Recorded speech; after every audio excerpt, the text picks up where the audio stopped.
हम जब बच्चे पैदा करते हैं तो हम इस चीज़ को भूल जाते हैं कि एक इंसान का जो बच्चा है बहुत ही यूनिक एंटिटी है। वो एक इंडिविजुअल है, वल्नरेबल है, कंफ्यूज्ड है। हालांकि हम भी हैं लेकिन हमारा बच्चा भी कंफ्यूज्ड है। और जब हम बच्चे को ग्रो करते हैं तो इस मेंटालिटी से नहीं ग्रो कर सकते, फैक्ट्री एजुकेशनल मेंटालिटी से, जहाँ पर उसको कॉलेज में और यूनिवर्सिटी में डाल दिया तो एक प्रोडक्ट बन के बाहर निकल आएगा। आपको एक माली की तरह काम करना होगा, आपको एक शेफ की तरह काम करना होगा। 3 चीज़ें हैं दोस्तों जो आपको ध्यान देनी है अपने बच्चों को जब सिखा रहे हैं तो फ्यूचर के लिए तैयार करें। नमस्कार दोस्तों, स्वागत है आपका हमारी इस मिडिल क्लास ट्रैप में से निकलने वाली सीरीज़ के वीडियो में। आज मैं बात करना चाहता हूँ मिडिल क्लास एजुकेशन ट्रैप के बारे में। मिडिल क्लास ट्रैप में से निकलने के लिए हम में से बहुत से लोग सोचते हैं कि किसी तरह से हम अपने बच्चों को समझदार बना दें, प्रोफेशनल बना दें। एक बार ये काम कर लिया तो हमेशा के लिए हमारी प्रॉब्लम सॉल्व हो जाएगी। लेकिन मैं इसको पिछले कई सालों से देख रहा हूँ। जब मेरे पिताजी मुझे पढ़ा रहे थे, अब मैं अपने बच्चों को पढ़ा रहा हूँ। और इस बीच में मैंने कम से कम 1000 अलग अलग पेरेंट्स को कनेक्ट किया है, बात किया है। और वो सब के सब इसी चीज़ से परेशान हैं, कैसे हम अपने बच्चों को जिस कंडीशन में हम हैं, जो भी फाइनेंशियल कंडीशन है, इमोशनल मैच्योरिटी है, उससे हम बेहतर कैसे बना सकते हैं। तो मेरे दिमाग में 2 मेन पॉइंट्स आए हैं और ये दोनों पॉइंट्स का एक सॉल्यूशन भी 2 टाइप के पेरेंट्स हमारे आसपास में हैं। मतलब हम लोग इन्हीं 2 कैटेगरीज में से एक पेरेंट माने जा सकते हैं। सबसे पहली कैटेगरी है बेचारे पेरेंट्स, दूसरी कैटेगरी है अमीर पेरेंट्स। लेकिन जो कैटेगरी होनी चाहिए, जो समझदार पेरेंटिंग होनी चाहिए, उसको मैं बोलता हूँ ज़ेनोगी पेरेंट्स। इन तीनों के बारे में बात करूँगा, लेकिन सबसे पहले मैं इस प्रॉब्लम को आपसे शेयर करना चाहता हूँ कि आखिर मिडिल क्लास एजुकेशन ट्रैप है क्या। जैसे कि हम सब जानते हैं, स्कूल्स कॉलेजेस बहुत ज़रूरी है बच्चों के लिए, उनकी अपनी पर्सनल ग्रोथ के लिए, उनकी प्रोफेशनल ग्रोथ के लिए। तो बचपन से ही एज अ पेरेंट्स हम यही सोचते हैं कि बच्चा किसी तरह से अच्छे नंबर पा जाए स्कूल में और उसके बाद किसी अच्छे कॉलेज या किसी अच्छी यूनिवर्सिटी में उसको डिग्री मिल जाए, हो सके तो प्रोफेशनल डिग्री मिले, उसके बाद वो सेट है। तो ये एक एजुकेशनल फैक्ट्री की तरह हम सोचते हैं, जहाँ पर कच्चा माल डाला जाता है फैक्ट्री में और बच्चा जब निकल के आता है तो एकदम फ्रेश पैक सामान की तरह आता है। ऐसे जैसे कि आप कोई कार बनाते हैं, मोटरसाइकिल बनाते हैं, टीवी बनाते हैं, आप ढेर सारे अलग अलग पुर्ज़ों को इकट्ठा करते हैं, फैक्ट्री में डालते हैं और फैक्ट्री में से एकदम परफेक्ट आपका इंस्ट्रूमेंट निकल के आता है। ऐसा मशीनों के साथ तो सच है, लेकिन इंसानों के साथ नहीं है। इंसान बहुत कॉम्प्लेक्स चीज़ है।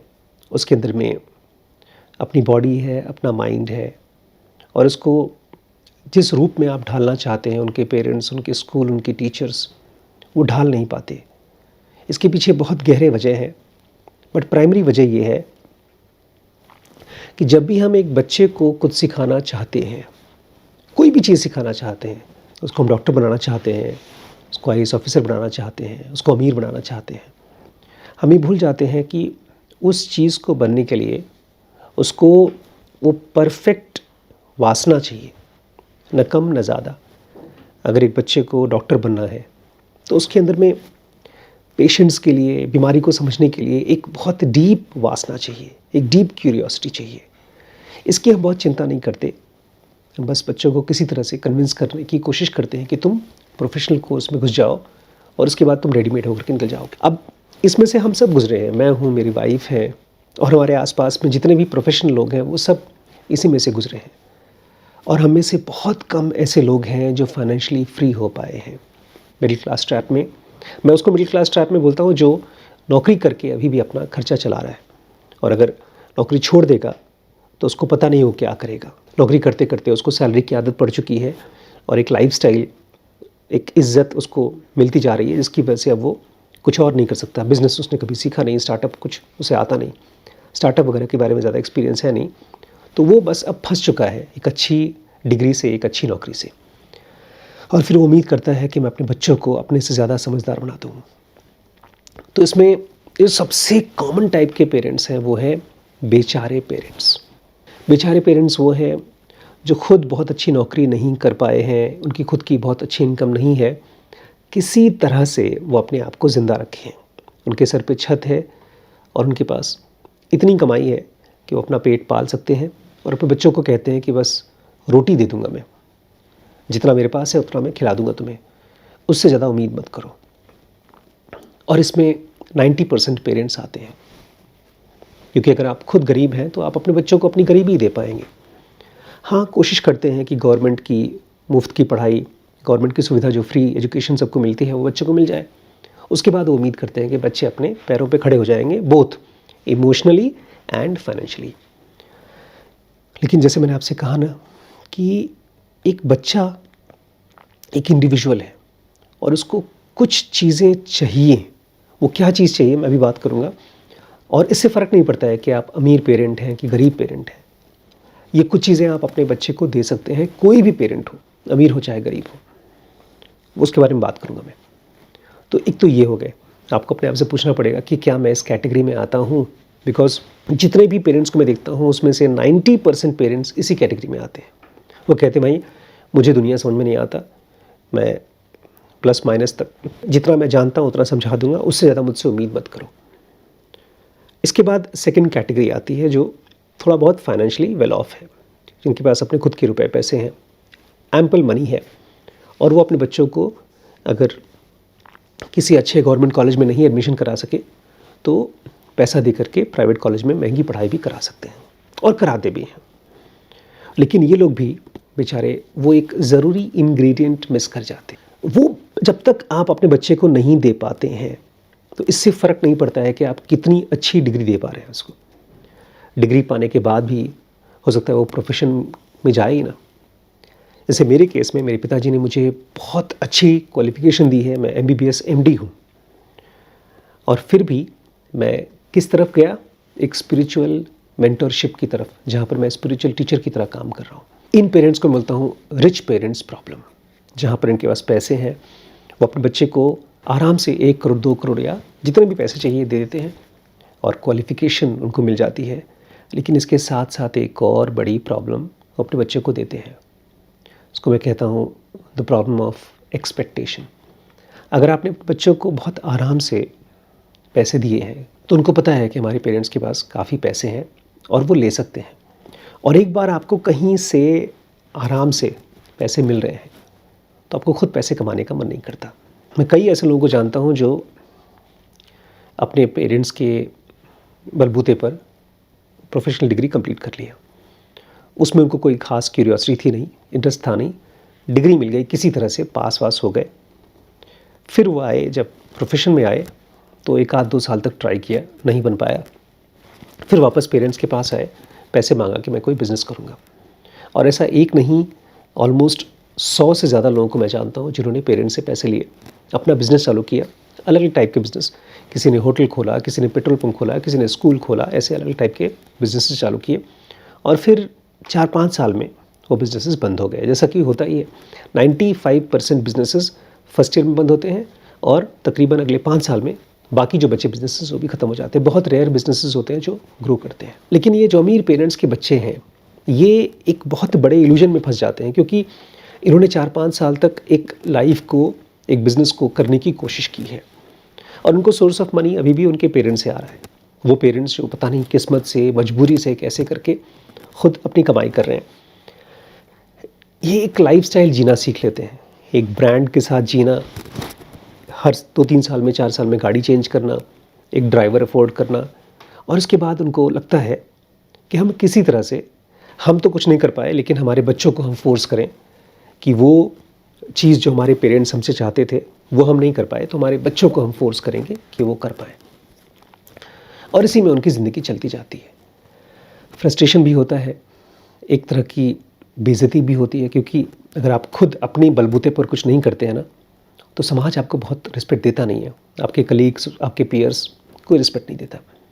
तो ये लोग आराम की ज़िंदगी जीते हैं, एक तरह से अय्याशी की ज़िंदगी मैं इसी को कहता हूँ, जहाँ पर आपके 90%, जहाँ पर आपके खर्चे आपके पेरेंट्स उठा रहे हैं और आप उनको प्रॉमिसेस दे रहे हैं फ्यूचर के। तो ये हो गए रिच पेरेंट्स एजुकेशनल ट्रैप, जहाँ पर अपने बच्चों को प्रोफेशनल डिग्री तो दे देते हैं लेकिन वो इम्पॉर्टेंट चीज़ जो उनको चाहिए फाइनेंशियली और इमोशनली मैच्योर होने के लिए वो नहीं दे पाते। तो ये दो टाइप के पेरेंट्स हैं, एक बेचारे पेरेंट्स और एक बेचारे अमीर पेरेंट्स। तीसरी जो एक्चुअल पेरेंट्स मुझे लगता है फ्यूचर में होंगे वो मेरे हिसाब से ज़िनोगी पेरेंट्स होंगे। और ज़िनोगी पेरेंट्स अपने बच्चों के ऊपर पैसे खर्च करेंगे जैसे हम लोग अपने बच्चों के ऊपर खर्च करते हैं पैसे, लेकिन वो ऐसे पैसे खर्च करेंगे जैसे एक शेफ़, खाना बनाने वाला शेफ़ अपने खाने में मसाले डालता है, सब्जियां डालता है, या कोई भी जो भी वो खाना बना रहा है उसमें जो भी इंग्रेडिएंट डालता है वो बहुत सोच समझ के डालता है। कितना नमक चाहिए, कितनी इलायची डालना है, कितना मसाला डालना है, हर चीज़ को उसको ध्यान से करना होता है, टेस्ट कर कर के करना होता है। हम जब बच्चे पैदा करते हैं तो हम इस चीज़ को भूल जाते हैं कि बच्चे एक बहुत ही यूनिक, एक इंसान का जो बच्चा है बहुत ही यूनिक एंटिटी है।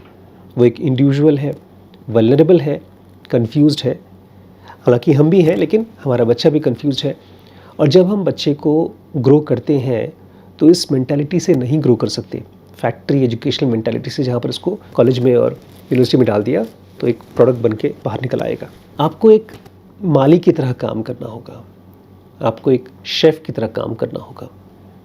3 चीज़ें हैं दोस्तों जो आपको ध्यान देनी है अपने बच्चों को जब सिखा रहे हैं तो फ्यूचर के लिए तैयार करें। एक डेप्थ, दूसरी हम्बलनेस, तीसरी क्यूरियोसिटी। डेप्थ, हम्बलनेस और क्यूरियोसिटी। आपका बेटा किसी प्रोफेशन में नहीं जाए लेकिन ये 3 क्वालिटीज़ अगर उसके अंदर में आ जाती हैं, डेप्थ, हम्बलनेस और क्यूरियोसिटी, तो खाली आपको नहीं, शायद आपके आगे आने वाली जनरेशन्स को भी उभार देगा। और बहुत बार तो ऐसा होता है कि कई शहर इसलिए उठ जाते हैं क्योंकि एक कोई इंडिविजुअल था जिसके अंदर में डेप्थ, क्यूरियोसिटी और हम्बलनेस था। इन तीनों क्वालिटीज़ को थोड़ा समझना होगा दोस्तों। जब भी हम दुनिया को देखने और समझने की कोशिश करते हैं तो हम सुपरफिशियल तरीके से देख सकते हैं या तो डीप तरीके से देख सकते हैं। सुपरफिशियल तरीके से देखने का मतलब है जो चीज़ सब लोग सोच रहे हैं वही हम भी सोच रहे हैं, और डीप तरीके से सोचने का मतलब है कि इसके पीछे की तह क्या है, इसकी वजह क्या है। अब कोई आदमी अच्छा डॉक्टर बनता है तो क्यों बनता है, कोई अच्छा बिजनेस चल रहा है तो क्यों चल रहा है, सवाल पूछना। और वहीं पर हम्बलनेस का मतलब होता है मेंटल विनम्रता, जहाँ पर एक तरह की फीलिंग हो कि मैं पढ़ चुका हूँ, मैं बहुत लोगों के कांटेक्ट में आ चुका हूँ, मैं बहुत कुछ जानता हूँ, लेकिन फिर भी मैं अभी बहुत कुछ नहीं जानता हूँ। लाइफ अनप्रेडिक्टेबल है। जब आपके मन में ये फीलिंग आती है तब आप नेचुरली क्यूरियस हो जाते हो सीखने के लिए। और तीसरी चीज़, फिज़िकल वर्ल्ड में ना बहुत सी चीज़ें हैं जो अननोन है। भविष्य की ऑलमोस्ट हर चीज़ अननोन है। इसलिए आपके बच्चे के अंदर में ये फीलिंग हमेशा आनी चाहिए कि अब क्या, फ्यूचर कैसा होगा। मुझे लगता है मेरे पेरेंट्स ने इस चीज़ को जाने अनजाने मुझे दिया है। इसके पीछे एक ख़ास तरह की बातचीत किया करते थे, ख़ास तौर से मेरे पापा। मेरी मम्मी भी करती थी बट पापा ज़्यादा करते थे। वो मेरी सीधेपन की तारीफ़ किया करते थे। मेरी मम्मी मुझे ख़ास तौर से बोलती थी कि मेरा बेटा बहुत सीधा है, और मुझे लगता है वो सीधापन एक मेंटल हम्बलनेस की तरह आई, जहाँ पर मैं क्यूरियस होता गया। मैं जितना ज़्यादा कंफ्यूज्ड होता था उतना ही ज़्यादा क्यूरियस होता गया, और उसी वजह से आज मैं एक ऐसी हैबिट में पड़ चुका हूँ जहाँ मैं हर रोज़ सीखता हूँ, पूछता हूँ। तो इसको कैसे कर सकते हैं दोस्तों, इसके लिए भी एक ज़िनोगी पेरेंटिंग मेरे हिसाब से आपको हेल्प करेगी, जहाँ पर आप अपने बच्चे के केवल फाइनेंशियल प्रोवाइडर नहीं हैं, आप केवल उसकी फ़ीस, उसको खाना, उसको छत नहीं देते हैं। इन तीनों से इम्पॉर्टेंट है आप अपने बच्चे को अपना माइंड देते हैं, उसके मेंटर बनते हैं, जहाँ पर आप उसके एक ऐसे फ्रेंड होते हैं कि वो आपसे सवाल पूछ सकता है। प्लस आप ऐसे भी इंसान नहीं है कि अपने थॉट्स उसके ऊपर थोपते हैं। मेंटर बहुत यूनिक टाइप की मेंटरशिप एक ऐसी चीज़ है जो आप जब सीखेंगे ना तो आपको बहुत मज़ा आएगा। इसलिए हर एक पेरेंट को, चाहे माता हो चाहे पिता, अपने बच्चों का एक गाइड बनना पड़ेगा, एक नॉन फोर्सिंग गाइड। और उसमें भी आपको एक फ्लेवर डालना पड़ेगा जिसको मैं बोलता हूँ MI फ्लेवर। इसको हम लोग सिखा भी रहे हैं अपने dkbrains.com में, मोटिवेशनल इंटरव्यूइंग, जहाँ पर एक बच्चे को बहुत ही सॉफ्ट तरीके से नज किया जाता है ताकि वो उसके अंदर की कैपेबिलिटीज़ को खोज सके। इसमें 4 स्टेप्स होते हैं। एंगेजिंग, कि आप अपने बच्चे के साथ में ज़्यादा से ज़्यादा एंगेज करें, अपना टाइम दें उसको। दूसरा है फोकसिंग, आप उसके छोटे छोटे सवालों को, उसकी लाइफ के अलग अलग सिचुएशंस के ऊपर फोकस करके उसके ऊपर डिस्कशन करें। इसके बाद आता है इवोकिंग, जहाँ उस बच्चे के अंदर में जो पोटेंशियल्स हैं, जो क्वालिटीज़ हैं, उसके टैलेंट्स को, उसको आप इवोक कर सकें, जगा सकें। और लास्ट में आता है प्लानिंग, जहाँ पर आप उसके साथ मिल करके अगले 10 साल, 20 साल, 50 साल की प्लानिंग करते हैं। एक तरह से आप अपने बच्चे के गुरु बनते हैं। ये बहुत इंपॉर्टेंट स्टेप है और मेरे हिसाब से आगे आने वाली जनरेशन में इसकी बहुत ज़रूरत होगी, क्योंकि अब AI का टाइम आ रहा है दोस्तों।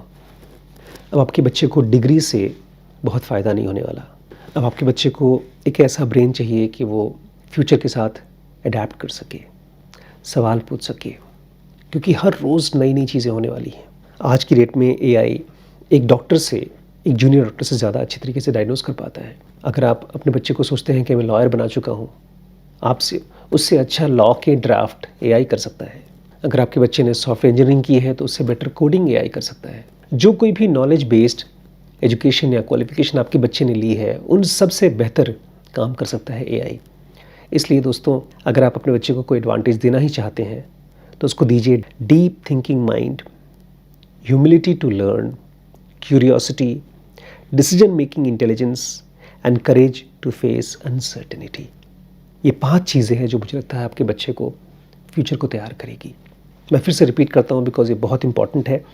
एक डीप थिंकिंग माइंड, एक माइंड जिसके अंदर में सीखने की ह्यूमिलिटी हो, जो शांत होकर के, क्यूरियस होकर के सवाल पूछ सके और जब उसको उसका जवाब मिले तो उसको सुन सके।